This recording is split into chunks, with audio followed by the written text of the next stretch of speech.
Okay,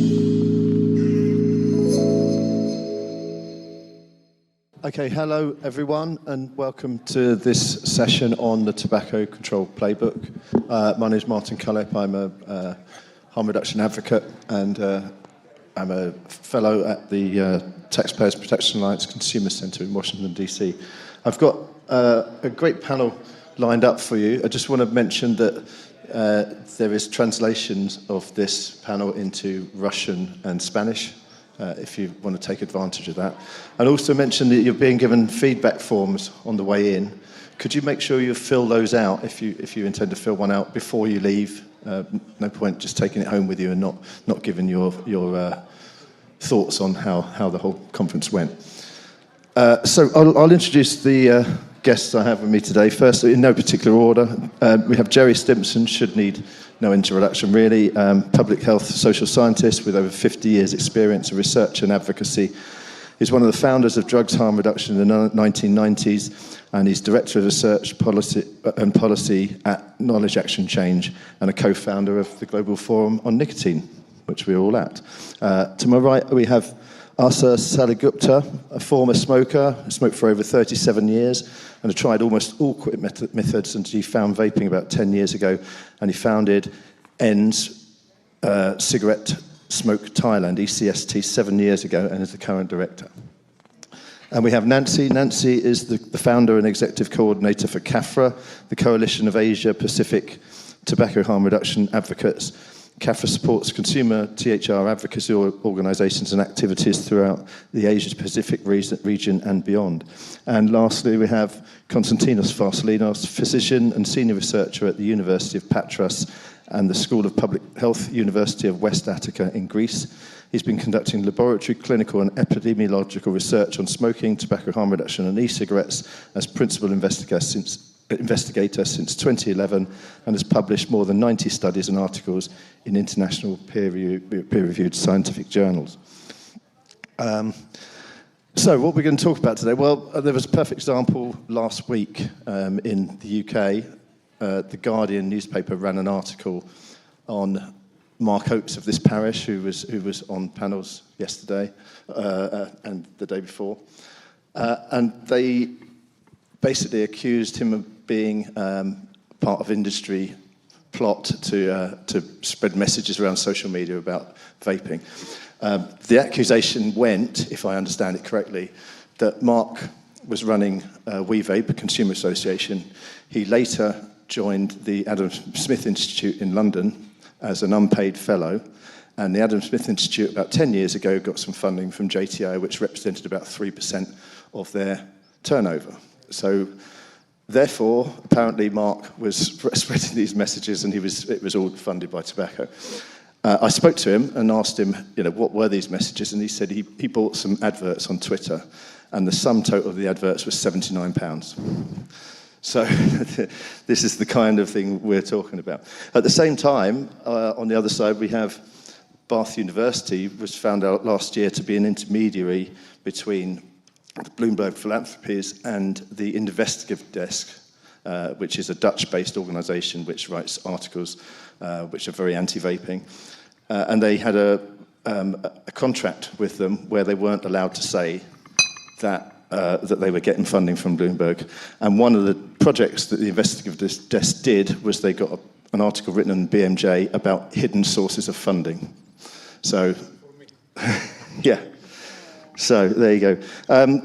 We'll start. I think, Gerry, if anyone hasn't seen it, I really advise going onto the website, GFN website, and seeing Gerry did a pre-record 13 minutes long where he went through some of the examples of this sort of behaviour that he's seen. And I really recommend you go and watch that if you haven't already.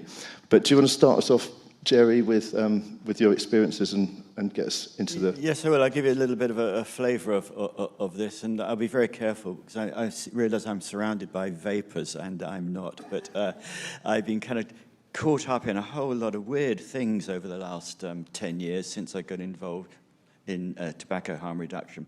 So 2014 was the first year of GFN, but in the UK, it was also the year when public health experts were rattled by the rise of vaping.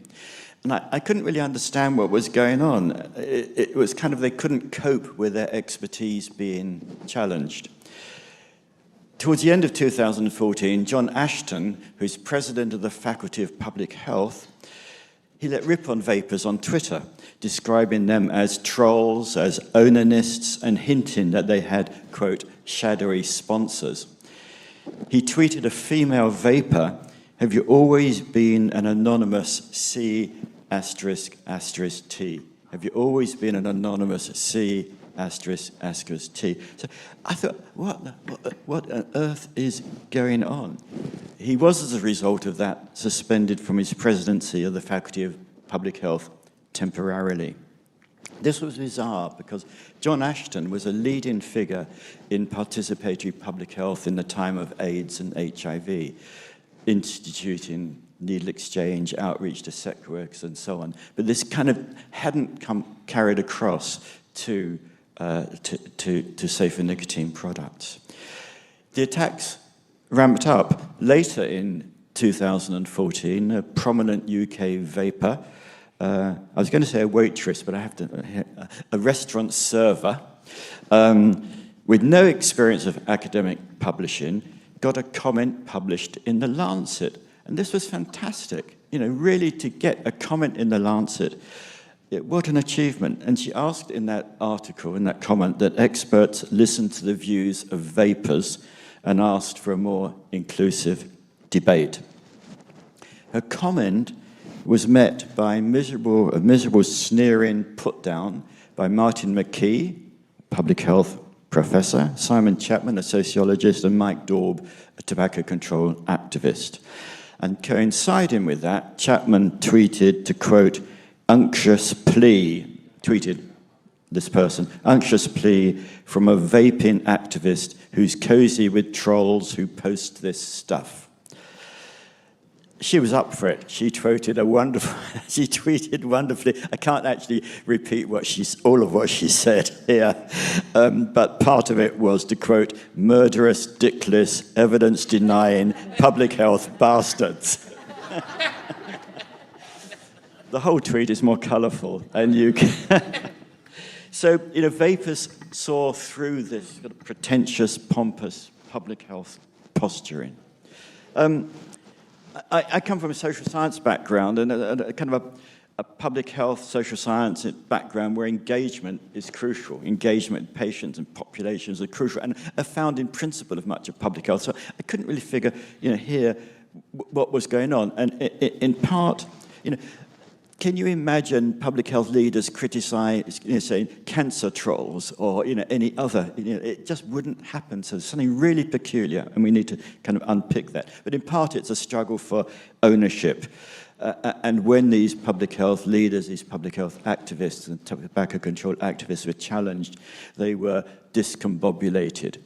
It's a word I've been wanting to use for a long time. And they didn't understand nicotine consumers as potential allies, and that's been the big sad thing about this. It's the exclusion of people who could really be allies in a move away from smoking. Same year it happened to me at a smoking cessation conference. We put on a panel of vapors, wonderful session. Right at the beginning of it, a friend of mine was excluded from the session. The person was allowed to attend the conference, but our badges were color-coded. He was from a tobacco company, so he was excluded from the session. It was a segregated conference, and I thought, what on earth is going on that you'd ban certain people from sessions? And right at the end of the session, I was approached by Dr. Anna Gilmore from the University of Bath, and it wasn't an interesting session, Gerry, blah, blah, blah. She said, you didn't declare a conflict of interest. Now, by then, 45 years of research and going to conferences, nobody had ever said that to me, and it seemed a rather odd entree. So I'll expand on, I've probably gone over time already, have I? So we can expand a little bit on that, but you know, there are people who want to police the Framework Convention on Tobacco Control, want to police Article 5.3, which is meant to protect policy from the tobacco industry. But it's really become kind of a petty, paranoid, persecutory policing by tobacco control activists. and it's a process of delegitimizing, excluding, and so on. I'll just try to hurry this up a little bit, because I'm pretty thick-skinned, and this kind of, doesn't matter to me too much to me. But what's really nasty is, as part of this, is the academic onslaught on vapors. And there are two articles in particular, one by Patanavanic and Glantz, which try to suggest that ECST, vaping is not a crime, was in league with PMI.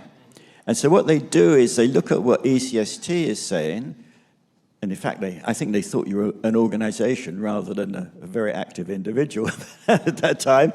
And they looked at what PMI was saying, and it's kind of a pseudo-causal synchronism. It's kind of more astrology than science. ECST is saying this, PMI is saying this, hence they are in bed together. And there was another similar article by Lindsay Robertson at the time of the FCTC, when vapors were tweeting about the FCTC, and others were, including from PMI, and they did a Twitter analysis, and the Bath University press release announced vaping advocates critical of global health treaty linked to tobacco giant. But again, it's this kind of magical, there's some magical fluid dynamic going on here, that because one bunch of people are saying things and another bunch of people are saying things, they're somehow linked. So I'll try and draw it to a close, but somehow along the way, tobacco control needs enemies. And it continues, because many of you in the audience will have your own personal experience of this. But we can talk about how to address this and how to respond to this. But as I said a little bit earlier, the big sad thing is that it cuts off dialogue, and it cuts off engagement with people who should all be working together to bring about an end to smoking. Yeah, thanks, Gerry.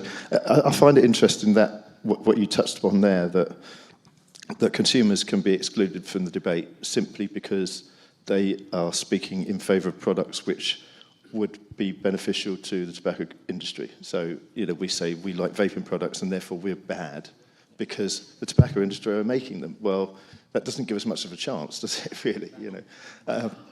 I'd just like to say, by the way, I forgot to say at the start, if you're watching online, you can put your questions in. I've got a screen here, I can see your questions. And I'd also like to point out that I noticed on social media that this panel attracted a bit of attention from some of our opposition. So welcome to them if you're watching, and you're quite welcome to put your questions in as well, should you choose. Do you want to go on to you next, Konstantinos? Because you've had a quite, well, as I mentioned, the Bloomberg, the piece on you and the BMJ. Yeah. After an article written by Bloomberg for me at the time of a valley, which is a misnomer, as we know, saying that I'm basically a soldier of the tobacco industry. Why? Because I replicated studies. And I rejected findings published from American universities that reported some outrageous results in terms of e-cigarette emissions that were completely out of their fantasy, and I knew that, and that's why I wanted to replicate the studies. And we, in fact, had hurdles replicating the studies because the scientists who published the studies were not willing to share with us the kind of products that they used in order to get the same products and replicate the study. So imagine that you're a scientist and you ask a colleague that, please tell me what kind of products did you use because I want to replicate your study, and not receiving any response, and accusing you for wanting to do what? Replication, which is the definition of science is replication. There is no science without being able to replicate the findings. Anyway, the article that you mentioned in BFJ is very interesting because it was not done by scientists, but by journalists who had contacted me a few months before the article. And I explained to them that I have no conflict that I need to mention in any of my studies. Because, first of all, they were talking about studies about nicotine, smoking, and COVID. So we never mentioned the word harm reduction. We never mentioned vaping. We never mentioned heated tobacco products, snus, or anything else. We only discussed about nicotine replacement therapies in all our papers. And of course, there was no conflict because when one academic gets personally, for himself, funding from the foundation, you can't expect someone who just knows him or has been working with him in irrelevant, non-funded projects to declare conflict just because he's working with him in other areas. Anyway, the interesting thing was not only that these people were funded by Bloomberg and they failed to disclose their conflict of interest in the article. It's even more interesting that BMJ did not allow me to respond in their website.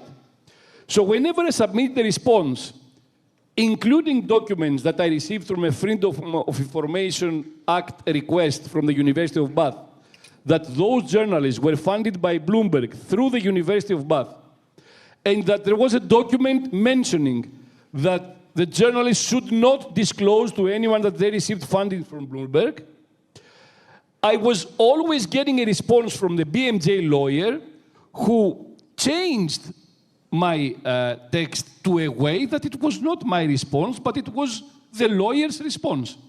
So after 3 failed attempts to respond on the website of the BMJ, I had to go somewhere else to a preprint server, to Chaos, and write a 12-page response, which was not only a personal response about an unprecedented ad hominem attack, but also presenting the fact that this is discouraging research.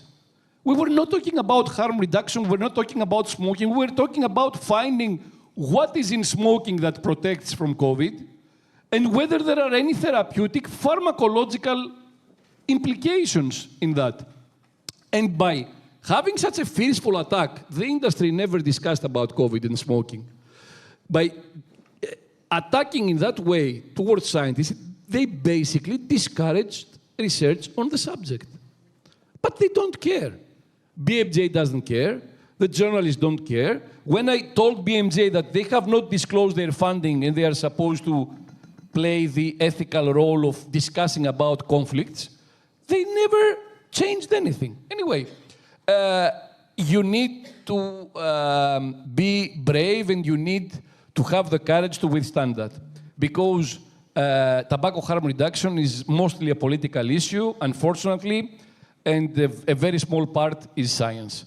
And what has been unprecedented is what Gerry mentioned, that the users are excluded, not only excluded, but they treat them in a totally disrespectful way, with irony, with saying that they have conflicts or they've been paid by someone to say that. And unfortunately, I think, Gerry, that it's the same story that happened initially with HIV and AIDS. And the same story that happened initially 30, 40 years ago with intravenous drug users.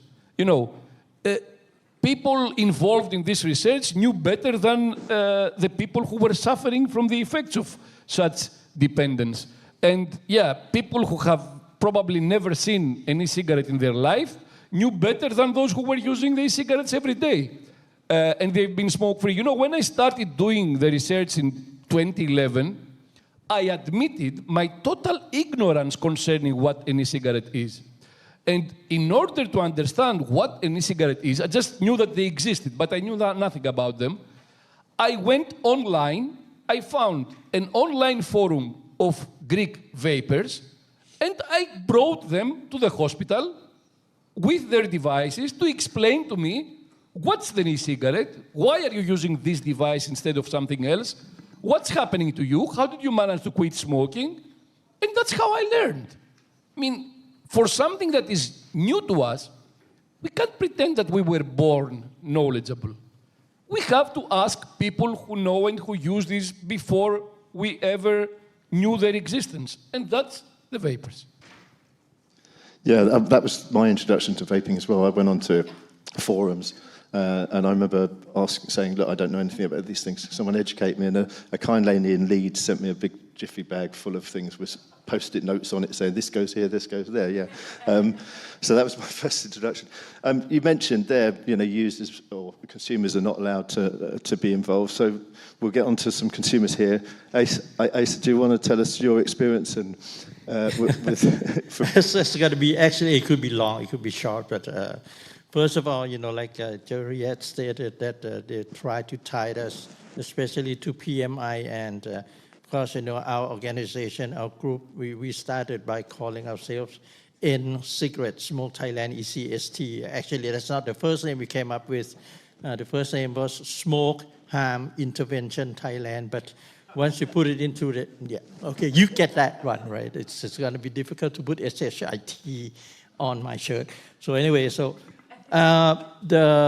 opposition, the doctors, so-called doctors, they said like, see, this guy is receiving $80 million per year from PMI, and look at their names, ECST and Cigarette Smoke Thailand. When translated into Thai, it's exactly the same as I quit ordinary smoking, which I just found out that was not even a longer term for ICOS. ICOS is something else, but they try to pull in. So they said like ECST is equal to ICOS. We're going like, we never even thought of that. Or I would have gone back to SHIT, so just to avoid all the confusion.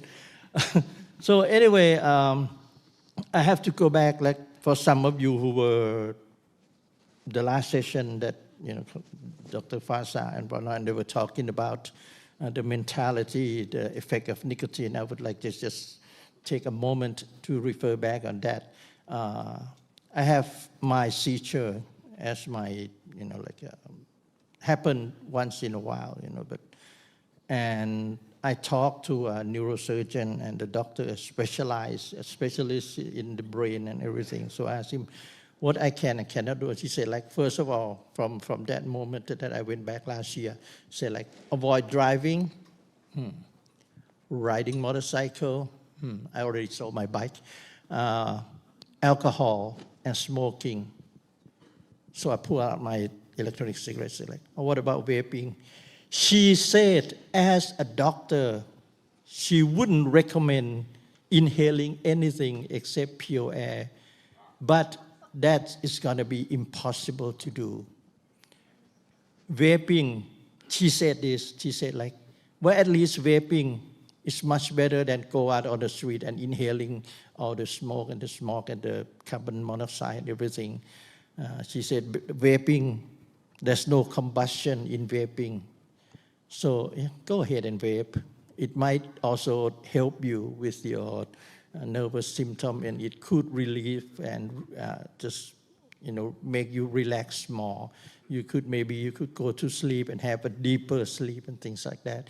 So just confirm to the session before this one. It's 100. This is me. I'm a consumer, and I'm also a victim of. Somebody said I have. What was it? Alzheimer's disease and Parkinson's. I don't, but I have seizures. It happened like 5 times already in my lifetime. And the last one was in Munich, right after last year's GFN. I was too tired, dehydrated, and no medication. And I passed out at the airport before going back to Bangkok. And woke up at the hospital and then went back, got a treatment at hospital in Bangkok. And the specialist said, like, go on vaping, it's not going to do you harm. Maybe it may even help. So, that's from a consumer point of view, and from a patient who suffered the brain thingy also. Yeah. Yeah, it's interesting, the lack of knowledge of medical professionals in some cases. And there was a Twitter thread I saw yesterday where an American was saying they'd spoken to a pulmonologist, and she mentioned that she vapes, and he said, no, you'd be better off smoking. You know where you are with that. And if anything, that perception seems to be getting worse, doesn't it? Nancy, you've been around a long time, like me. Yeah. What are your thoughts on this? What I have seen is that the negativity and the attacks have ramped up as the consumers have actually become more vocal. So I see it as action, reaction. But the other thing I see, and I've said this before, is the more scared and the more threatened your tobacco control people get, the nastier the attacks become. And as you have thick skin, like you were saying. But what that tells me, and this is something I tell advocates who get downtrodden or they get burnt out, the fact that they're attacking you means A, they're paying attention to you, and B, they have nothing better to attack on because they can't argue with the science. Hennig uses that argument all the time as well, okay? If they're paying attention to you, that means you're doing the right thing, okay? And you have to keep doing it, and you have to understand that people who do that, humans, you know, for the various reasons, especially in academia, that people find us a threat. If they lose their cool and they lose their professionalism, you've already won, okay? Not only have you won because you're healthier, because you've made the switch and you feel better, and the clear x-rays like at ECST and all of that, but you've won because they have nothing to counter you with. And that's kind of where I come from nowadays because of what I'm seeing. So the more angry they get and the more effluent that gets published and accusations and everything else, it's like, yeah, okay, it's almost like watching the end of the dinosaurs, that they have nothing better to come at me with. Yeah, we're winning. Yeah, I've often said the same. You know, it's funny how they skip the debate and just go straight for the smear. So it tends to suggest they really haven't got anything else, and they don't want the debate. Which was going to be my next comment. You know, what do they hope to achieve with this? Is it, Gerry? Is it just to silence the debate? Do they not want to have the debate? What do you think they're hoping to achieve with all this sort of puerile? Yeah, it's puerile. Yeah. Well, I think it started with a matter of ownership, because public health, tobacco control like to kind of invent things and invent policies and so on and so forth. This came from left field. So right at the beginning, there's kind of a question of ownership. There wasn't something they'd invented. It was coming from somewhere else. That leaves you with nothing much else to do except to express fear, uncertainty, and doubt, and so suspicions. So I think that's kind of the initial thing, but then it gets kind of embedded in the psyche of tobacco control activists and their institutions, because it's not just John Ashton throwing something out one Saturday night after. It was described as the Saturday evening Merlot meltdown, to quote. It's not me.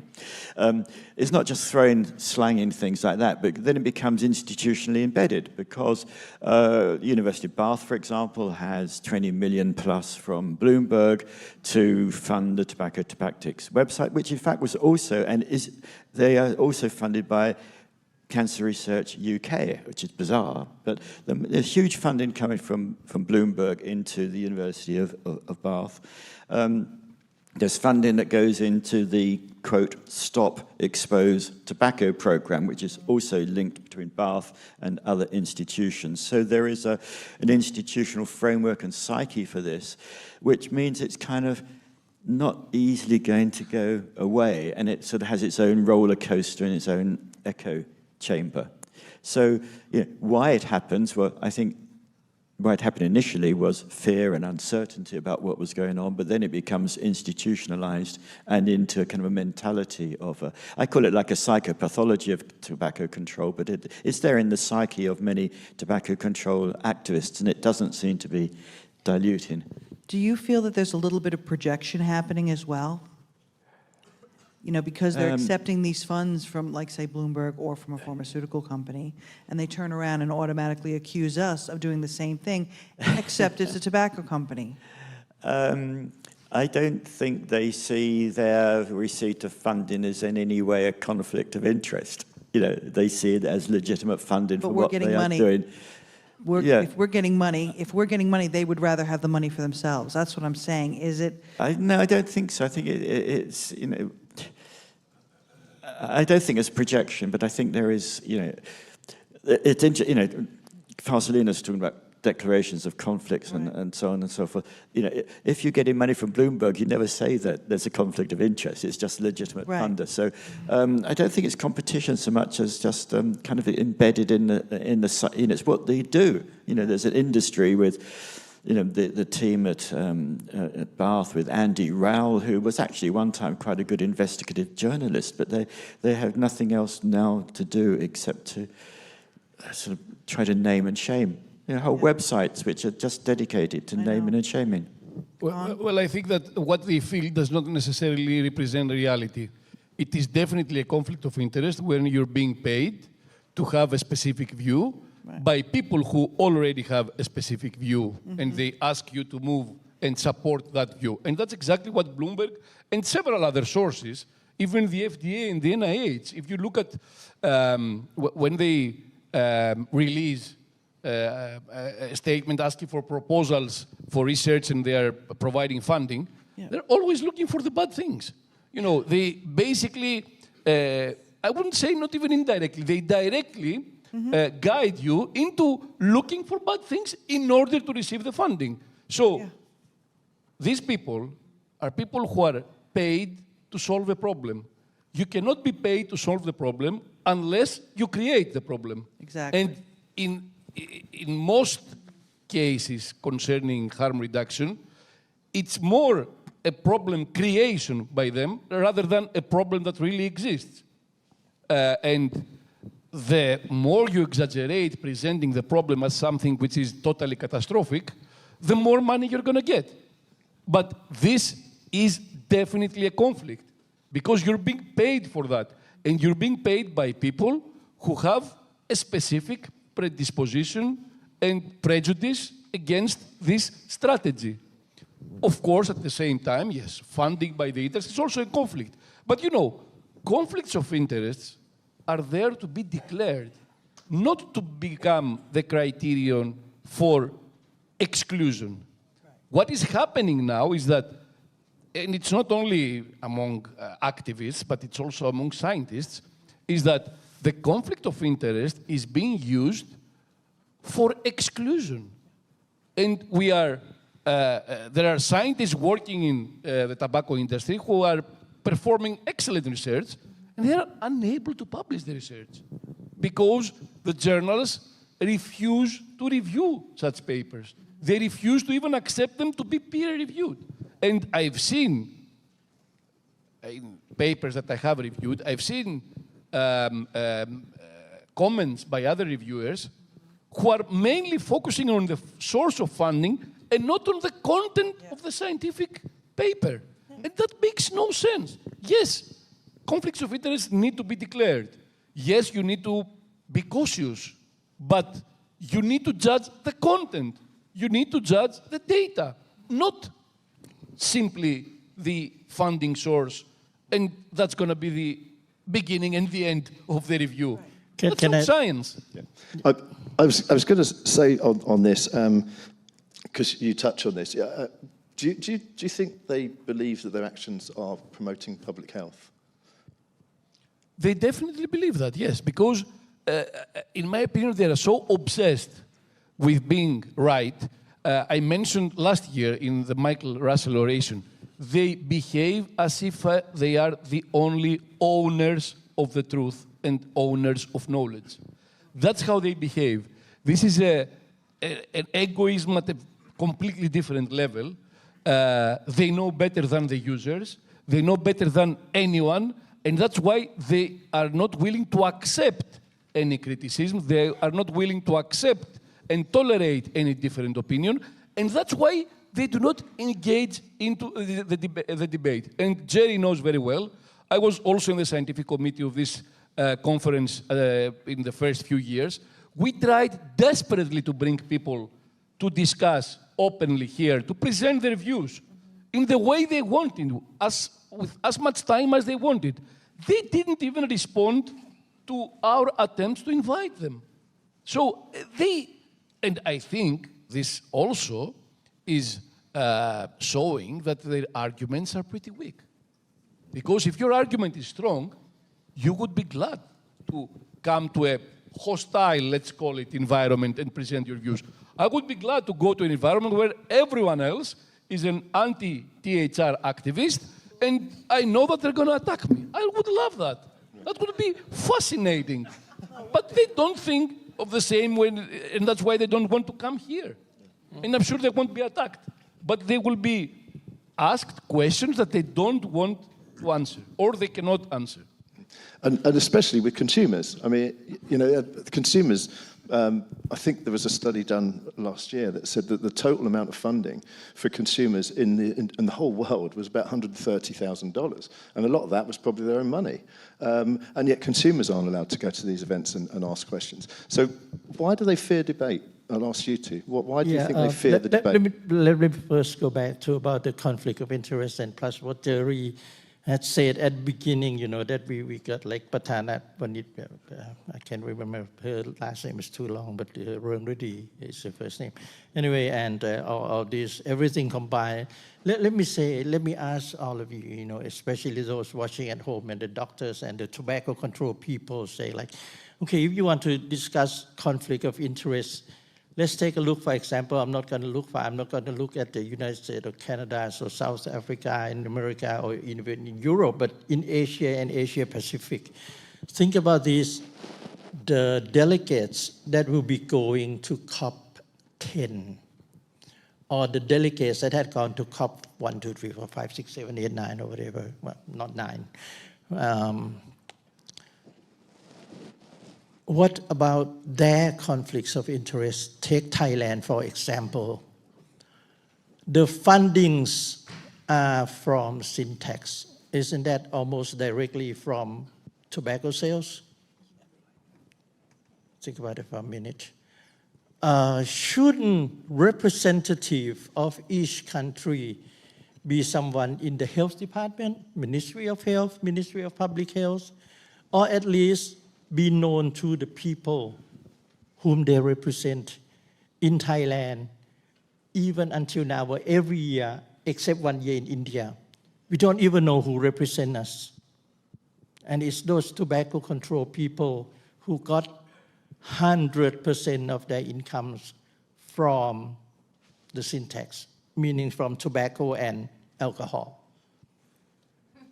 1 year in India, many of you would remember that, delegates from Thailand went in and submitted like a plea saying like, every country in the world should ban vaping like Thailand just did.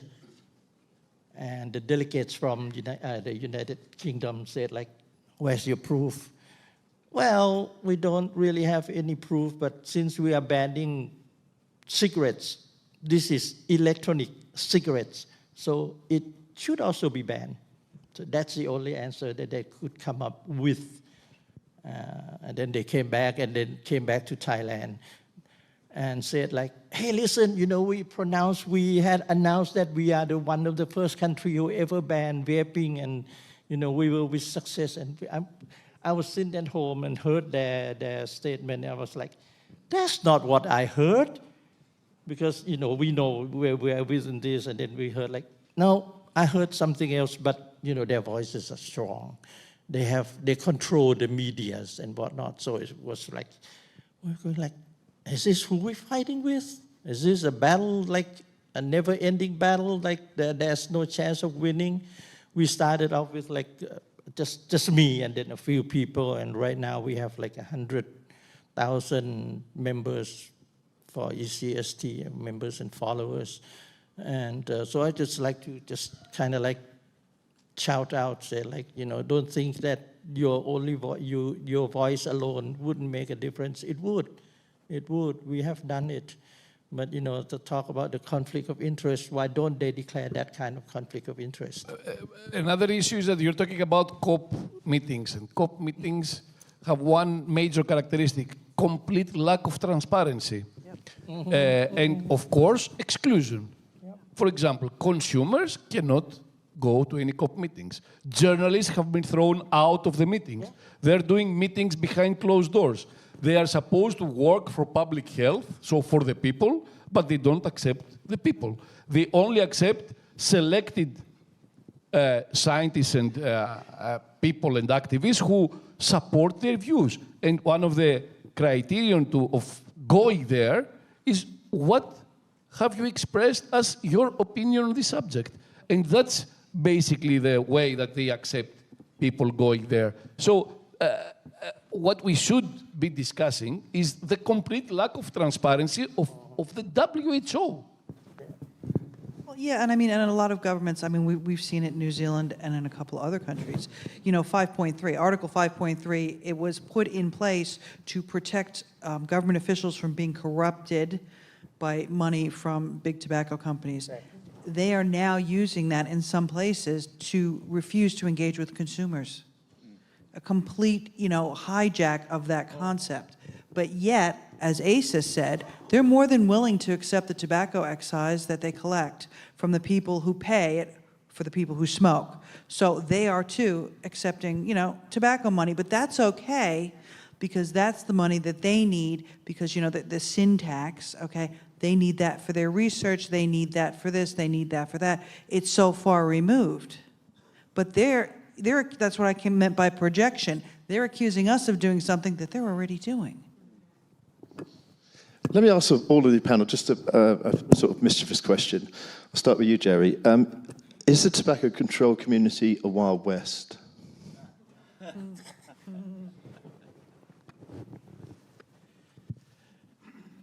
Does it need regulation? It does need regulation, but I can't see where that would come from. You know, it amazes me that there are journals that publish rubbish. You know, I was a journal editor for 20 years, and the stuff I see, particularly in BMJ tobacco control, is just awful. You know, the paper that in which ECST was criticised. You know, I did a long critique of that and sent it to the BMJ. In fact, the critique was probably longer than the paper because, as well as the unfounded accusation that you were working hand in glove with PMI, it was just methodologically pathetic, you know, and a lot of it is. So there's not, as we've discussed this before, there's not a regulatory system within publishing which will stop this. There's also not a peer regulatory aspect. There could be peer regulation, but it surprised me that in the UK, for example, many of the good people in tobacco control, you know, the people doing good work on e-cigarettes and other things and making sensible statements, they're actually all linked in with the University of Bath. You know, they have these shared consortia for research and for public health intervention. None of them has ever spoken up about the antics at the University of Bath. I mean, they ought to be shamed into saying something and not participating. But, you know, it doesn't happen. People don't want to rock the boat. You know, you can complain. We complained to the BMJ about that article, and eventually it went all through their legal, blah, blah, blah, and they actually altered the article. They didn't publish a correction. They pulled the original article and printed a slightly different new article, which, again, not what you do in publishing. You actually say what's wrong. So there's a small triumph there. There was another one with the Lindsay Robertson one, and the nasty thing about the analysing the tweets around COP8 from consumer organisations is that they actually named organisations in their presentations and in the paper. Now, many of these organisations are just one or two people. So if you name an organisation, you're naming someone who might be harmed by that publication. So that was taken up with the University of Bath Ethics Committee. And I got a lot of the ethical, you know, the submission about the study and all the rest of it. And all the submissions were about protecting the staff from vapors and from attacks, and no consideration at all that by publishing, you know, you've got deductive disclosure. If you mention a particular small vaping organisation, which we know might be just one or two people in a particular country, you've got deductive disclosure. So there's a real risk to people, you know. There's no risk to me because I'm at the end of my career, but, you know, there's risk to people's careers and their livelihoods, and, you know, real physical risk in some countries by being named in such a way. And the University of Bath Ethics Committee just, you know, didn't get that. So there is a failure of self-regulation and regulation. I mean, I don't know, you know, just come back to the UK academics. Is it that they don't want to rock the boat, or are they afraid of guilt by association? And you'll notice a lot of them don't come to GFN anymore. You know, there's a lot going on behind the scenes. There are people who are banned from coming to GFN. There's somebody who's got a contract down the line from what was Public Health England, who was told that if they wanted to continue their contract, they would have to cease any conversation with me and not come to GFN. So there's a whole lot of thing that goes on behind the scenes here, which is very hard to sort of expose and to sort of like... A lot of the world depends on people being nice to each other and not doing all that. Well, you know, it's not just Warsaw. It's not just GFN. I've heard of people who've been told they're not even allowed to go to Warsaw in June. Yes. I know. And just to give a plug for GFN, I mean, you will love GFN, but we welcome everybody. But this banning, this exclusion, there are conferences which are organised around smoking, and the conferences that Bath University, Advanced Bath University is involved in, which ban you from participation if you have any link to the tobacco industry to the 4th degree of consanguinity. Now, look that up. That's great-great-great-grandparents. Or going forward, it'd be my great-great-great-grandchildren who'd be forever barred from going to anything like this. It's bonkers. It's a stricter definition than the Nazi definition of being a Jew. It's just, bloodline or by marriage for several generations bans you. And I must give you a little aside. I'm going on a little bit. They even do this with online events. You have to declare that you're not whatever. And so I filled in one of these things, and I said, well, I'm not sure. I didn't use my name, and used somebody else's. I made up a name to sign on to this event. So I said, I'm not sure, but I think that going back, and the family history is that my great-great-great-grandfather was a plantation manager during the tobacco plantation manager during the time of slavery. But they let that pass. So, part of it, you have to be humorous about this, and you have to use ridicule. And most harm reductionists are fun people, and a lot of people we're talking about, I don't think are fun people. So that okay, I made the point. In fact, I will disagree with the statement that the tobacco control is a sort of a Wild West kind of situation. In my opinion, it's the exact opposite. They are extremely well organized, very homogeneous in the way they behave, in the type of opinions they express and where they express them, and they are excellent in creating consensus, in quotes, by exclusion. So everyone agrees with our views because we know who we are inviting and we know what these people are thinking and are saying. So we create a consensus among ourselves by excluding everyone else. The big problem is that, unfortunately for them, we are not simply outliers. There are a lot of people who support harm reduction because it makes sense, because harm reduction in tobacco is not very different from harm reduction even in our daily lives and in other issues of public health. And it has been accepted even by those people who behave in a pretty fanatical way against tobacco harm reduction. And just because harm reduction is not only about smoking, and it's nothing new, it's something that we have applied in our daily lives for years, that's why it's very hard for them to achieve their goals. But they're not Wild West. They are very well organized. They have a consistent kind of behavior, consistent ad hominem attacks against scientists, against consumers, against anyone with a different view. And that's the big problem we are facing. They are well organized and they are well funded too. Can I ask you a question, Konstantinos? You're a scientist. What's the effect on science and public health of excluding research, excluding researchers, not listening to the other side? It must surely be harmful. Science is the art of disagreement, That's how science progresses. And you can't have science without a debate. And debate is not about agreeing, of course. It's always about disagreeing. And that has been a sort of a failure of GFN, which is not because of GFN and the way it's organized, but because of their denial to engage in debate. This is something that we tried to implement since the first year, 2014. We failed, but it was not our failure. It was their denial to come and engage in the debate. So that's a big hurdle for science. And this is confusing for regulators. It is very confusing for consumers, and that's why we end up having still 1.1 billion smokers globally. Nancy, I want to ask you, what should advocates do? How should we respond to all this? How should we behave? Yeah, that's an Remember, interesting you're one. in public. When they're in public, yeah. One of the things that I do say to advocates who ask me, you know, what do I do?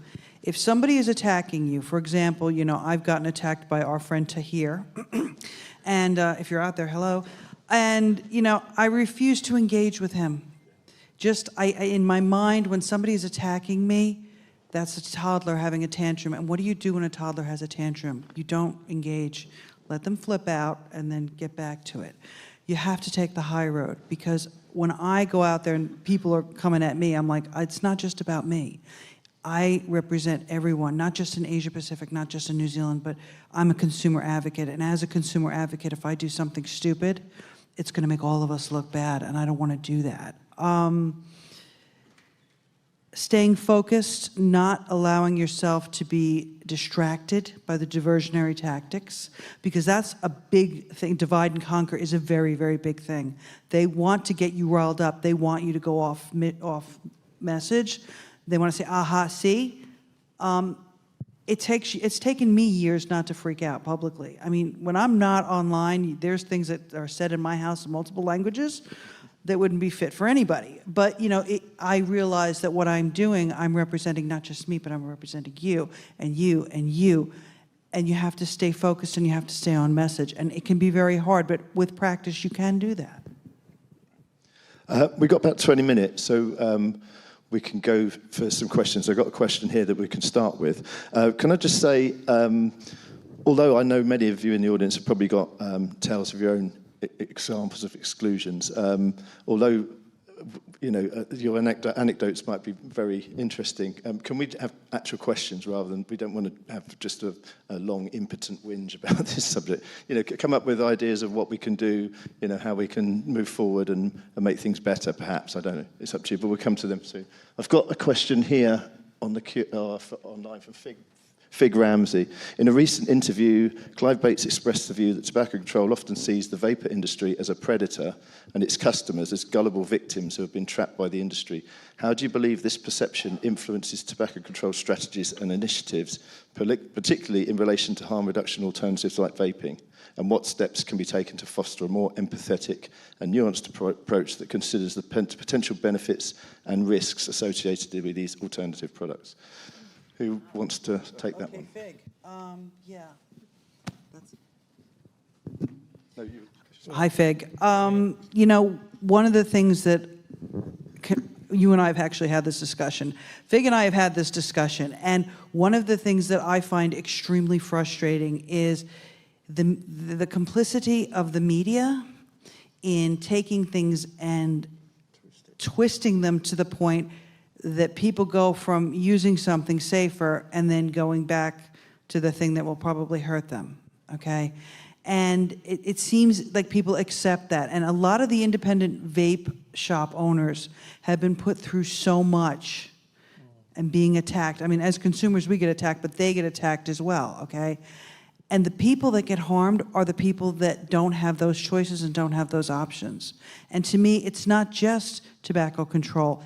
It's the media. And the way to deal with that, again, remember, the people that are in tobacco control, the people in the government, they work for you. You're the voter, okay? They work for you. Richard wants to ask something. So keep that in mind. Yeah, there's some microphones around you. Richard's got his hand up, and then Norbert. Thank you. Richard Pruin from Safer Nicotine Wiki.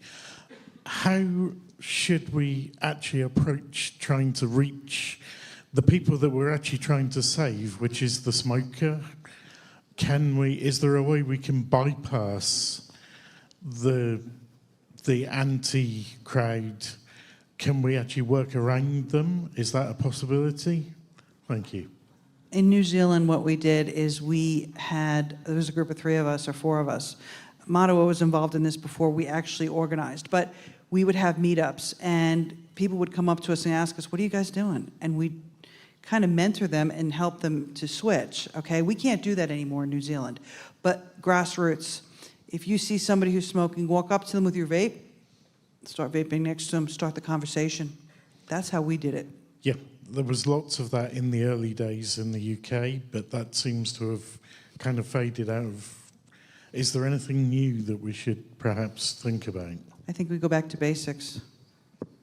Yeah, I agree also, because initially it was something new. There was more motivation by the consumers. Now motivation has weaned off, and that's a problem. So I fully agree that we need to go back to basics. The consumer organizations have a huge role to play. Unfortunately, they are seriously underfunded, and it's very hard for them to fund themselves and do it because they don't have any financial interest or they don't have any profits that they can invest into such an advocacy. But vape shops and consumers did that initially, and I think that they should take this role seriously again and go back to basics. Okay, Norbert had his hand up, and then Alex after that. Yeah, and then Roberto, yeah. Norbert Zeller von Schmidt, German Consumers Organization, EIGED. I have one tidbit from the tobacco controls that they really like to brag about. That's the scream test. So every time they get opposition, they feel confirmed that they are doing the right thing. But then they take it a step further and they claim that every opposition they get is a sign that the source of the opposition is totally invalid and part of the conspiracy against them. And funny thing is how they scream when we hit them where they don't want to apologize us. When we show them data and science, and they scream, "Big tobacco, big tobacco, big tobacco."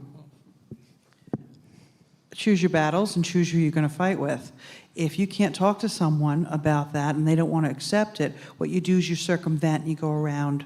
So you go and talk to an MP or someone like that. You don't have to argue with them. Go around it. Alex, right? Yeah, I'll ask you this, as Norbert's saying, Yeah. with the scream test. Should we be happy that they're screaming? Have we hitting them where it hurts? What do you think? Well, like when like Norbert has said, we one of the things that we've always faced with is like if like a neutral ground or neutral zone wants to hold like a debate or like a seminar or things like this, one of the excuses that the tobacco control people will come out and say that, first of all, they don't want to attend with any affiliation with big tobacco. And second, the second one was that they don't want to meet with the violent people. We are violent. They were saying like, oh, we don't want to go and fight with all those violent people, meaning us. I'm kind of like, when did we ever become, we are so peaceful. I mean, you guys are like, But like that's how they look at us, and that's the reason they care for not showing up. Plus, about 6 years ago, there's going to be a big conference similar to GFN in Bangkok, and there had been responses from a few doctors, specialists in the fields, especially those who are really doctors, and they got scolded and from the mafia, the tobacco control people. Even up to the point that, these few doctors who already said like, okay, we'll join you. They had been called from this doctor, the boss of Panellists, and I said like, well, if you want to go, you better be really careful because your career might go haywire and it could end up in HEWL and things like that. So they have been like, it's even more than mafia and things like that. Alex. Thank you. Alex Wodak, Australia. My question is to anyone on the panel who wishes to respond. And I want to take up the point that Konstantinos made, which I thoroughly agree with, that the biggest cost we're facing with the behaviour of our opponents is the lack of debate. And really what this means is that we've now got, on one side, we've got a closed system and the feedback loop of correction has been permanently removed. And that's very, very unhealthy. Their response to this is to say that this issue is settled and closed and finished, and any discussion on it is frivolous and a waste of time. Now, we do say in science, as Roberto said the other day, that there are no settled scientific questions in science. That's sort of true, but it's not really true in a practical sense. We've stopped debating whether the Earth rotates around the Sun or the Sun rotates around the Earth, and none of us would want to engage in a debate on that in 2023. So the question is, how do we decide which questions are indeed frivolous and a waste of time debating, and how do we decide which questions are legitimate and should be opened for debate? And if we could, I appreciate this is a difficult question to throw at you now, but if we could come up with some criteria now or in the future, I think it would help us maybe to move forward. Thank you. Do you want to start on that one, Gerry? Or Konstantinos? Well, I think the whole subject of harm reduction is a question that we need to address. Of course, I fully agree with you. They think that the debate has been settled, that we know everything that there is to know, and that there is only one conclusion, that's undisputable. But it's not like that. Harm reduction has worked. It has been accepted after long battles, and you know that yourself also, in other fields. It has been universally accepted everywhere. What's the difference with tobacco harm reduction? They're going to say it's the big tobacco industry involvement. They're going to say a lot of things. Then you should move and bring us examples of success stories of countries where harm reduction was endorsed and examples of success stories where harm reduction was banned for tobacco. Sweden is the biggest success story in the world, basically the only smoke-free country. And it was a country which adopted, I mean, not in reality advertised by the authorities, but it was a country that achieved the smoke-free status by using harm reduction for decades, not recently. So, where is another country so successful where harm reduction was excluded? You can't find examples. Anyway, I think that the whole issue of harm reduction is debatable. You can't have, specific points that should not be debated or are already resolved and there is nothing we can say, because it's a public health issue where you should balance potential benefits with potential risks. And everything is in creating a balanced regulation. Regulation is, of course, definitely needed. There is no doubt. I don't think anyone disagrees with that. But we are missing the balance, because the tobacco control movement, the vast majority of them are playing in their own field. They have the holy money from Bloomberg and from government organizations, and they influence regulators and politicians and big organizations like the WHO, which, let's be honest, for many countries, WHO is like a religion. They will accept, with no questions asked, anything they say. And the WHO is also an organization who should be held accountable for excluding people from the debate and from not engaging in any type of a debate. I was once in the Philippine Senate, and a representative of WHO who was invited to speak didn't know that I would be there. And she was terrified because I was there. She was terrified.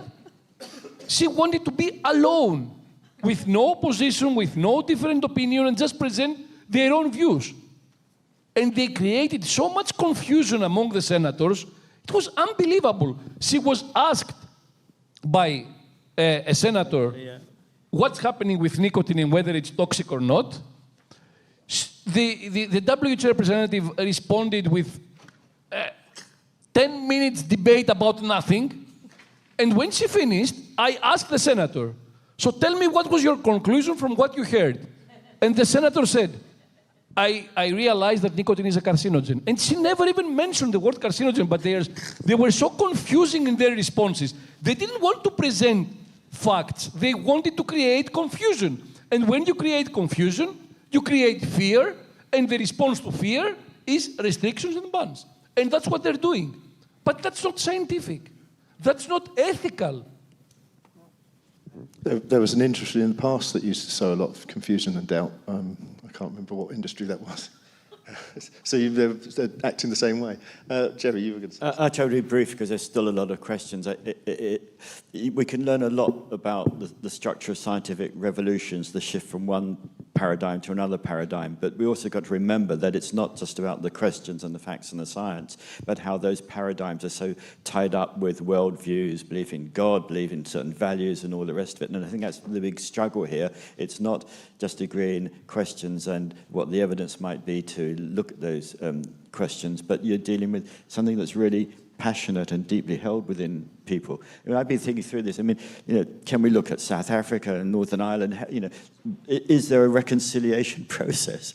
Can people agree on trying to? But I don't think there's anywhere near that yet, because, as it were, the other side don't want peace and reconciliation. So how you get to that starting point is a big issue.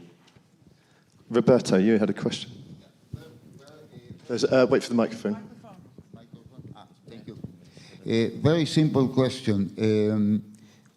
How can we react to moral panics? This is important because we are sort of stable and disagreements and exclusion, all these things, but suddenly, bang, a moral panic. And moral panics are like fire. They start, and it is difficult to reply. Shall you follow the moral panic, or shall you simply say no and confront people? I would like. It's important. We are in this type of fires. What would you say about that? Yeah, I'll answer that. First of all, let me go back to the question before this one, and plus all the science there, because I was fortunate enough to watch your session, and science is always changing with challenges. Back to the question about before moral panic. When you go out, like the plan for the future, what I would like to say is that you got to know your audience, right? And this will also including the moral panic. You have to know your audience. You already know your topic, your session yesterday, the workshop. Like we had come up with vaping saves life, for example. And then, you know your audience, who you're going to talk. And mainly, you have to know that what kind of topic or what at that moment in time, what are they interested in? And then you push harm reduction into whatever is their interest. So you're going to pull their interest in the first, like, for example, like this is June. So it's Pride Month, so we might do something with that. And then how can we play along with that? And that will also go with like the moral panic. It's the same answer to that question, is that know your audience, know how to talk with them, know their minds, like that. When someone's gonna throw in is like in Aesop fables, the coconut fell down and that rabbit just ran all over the forest and saying the world is coming to an end. So you have to calm people down for the moral panic and then just hit them with the truth, but don't just go wham, this is the truth, and they're like no, but don't be so persistent. Just like go calmly, slowly, and just like try to educate them, make them understand. And then like for myself, what I would do is I would use myself for an example, how I've been smoking and what happened to my health before and after I quit and how I could quit, and just You know, when you speak from your own personal view, you get more attention, like, hey, this guy is talking because he's been through it. You know, I have climbed that Everest mountain. Oh, what was it like? How's the weather up there?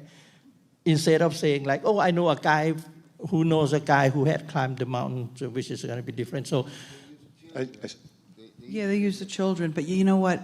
The thing is, we as advocates, one of our big jobs is to humanize this and do what Asa is saying about, you know, our stories. When they talk about the children, I mean, it's up, I think, if the scientists give us the information, we can present that information to people, like, you know, you've done it too, like we say, hey, we agree. Yeah, you know, we agree, but we don't want kids vaping. However, let's look at this, you know, realistically. We have to humanize it. On the consumer side, that's on us. Yeah. Well, the big problem, Roberto, is that it's the scientists of the tobacco control movement who are pretty emotional and use emotion and panic attacks in a moralistic way and try to present it as unethical. It's the kids, it's a disaster. What's the ideal situation that no one uses anything, no one gets any harm from anything? And I agree that consumers are the only ones who can respond in an emotional way, as Nancy both said, basically. In our case, in terms of science, we can only respond with data.